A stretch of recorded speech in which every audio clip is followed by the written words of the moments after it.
Today, we're going to dive into a really powerful idea from Buddhist wisdom that just feels so right for the times we live in. It's this concept of a solved life. Now, this isn't about having a perfect life or one with zero problems, not at all.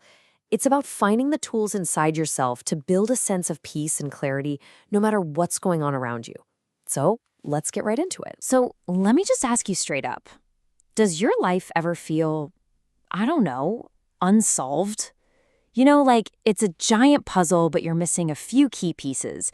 And there's just this nagging feeling that something isn't quite right. I think we all know that feeling. It's that constant, low humming background noise. A bit of frustration here, a little anxiety about the future there, or just that heavy sense of being stuck, maybe replaying things from the past. It's exactly that feeling that we're going to tackle today with three ancient but incredibly practical ideas. Okay, so our first pillar on this path to a solved life is all about dealing with one of the most powerful and, honestly, most destructive emotions we have: anger. The goal isn't to pretend you don't feel it. It's about learning how to put out that fire inside before it really takes over and burns you out. This quote just nails it, doesn't it? It gets right to the heart of the problem. We think our anger is a weapon, something we're aiming at someone else. But the truth is, we're the one drinking the poison. The anger hurts us, first and foremost. It's a self-inflicted wound. So where does this poison even come from? Well, it usually pops up from a pretty simple mismatch between what we expect and what actually happens. We expect things from people, and they don't deliver. We have a plan, and it doesn't work out. Someone says something that bruises our ego. In those moments, poof, there's the anger, clouding our mind and wrecking our own peace. The fix here is surprisingly simple, but it's not always easy. It's a three-step move. First, just for a second, try to understand what's really causing it. Is it a bruised ego, an unfair expectation? Second, and this is huge, just breathe. Create a little space, a pause, between that trigger and how you react. And third, you make a conscious choice to let it go. You choose your own peace over that fire. All right, let's move to our second pillar, because it builds right on top of the first. Once we start getting a handle on our anger, we can look at something that's often sitting right underneath it: our attachments. This is all about finding real freedom from our habit of clinging. Now, this is a really big idea, a core teaching. Attachment is the root of suffering. It's a pretty bold statement, right? But just think about it for a second. What are you holding on to so tightly that the fear of possibly losing it is actually what's causing you pain right now? And what are we clinging to? Oh man, pretty much everything. We get attached to people. We want them to be a certain way. We cling to money or our job title, terrified of what happens if they disappear.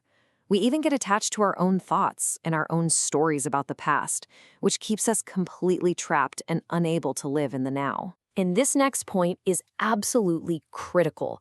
Releasing attachment does not mean you stop loving people or stop caring about things. Not at all.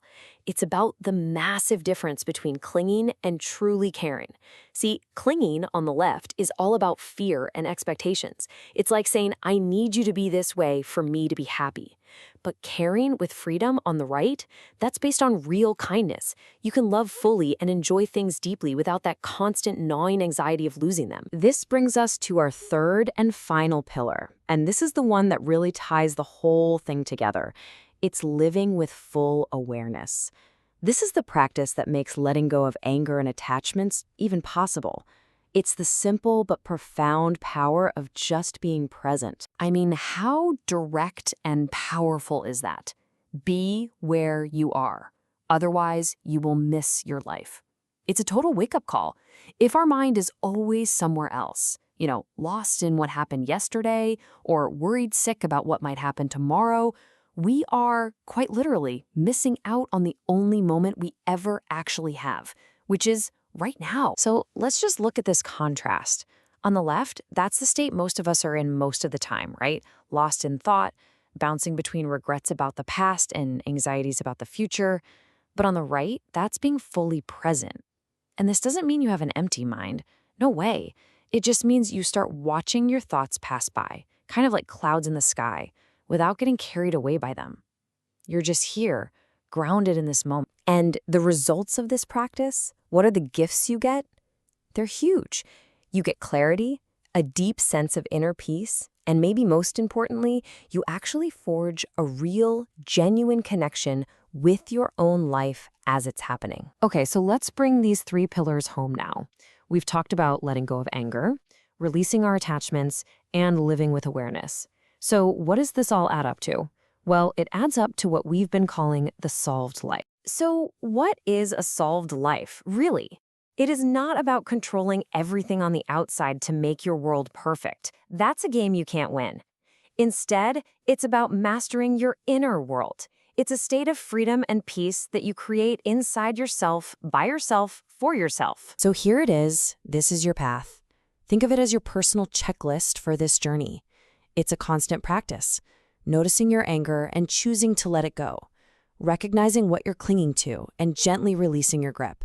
And over, just bringing yourself back to right here, right now, with awareness. And in the end, this is what it's all for.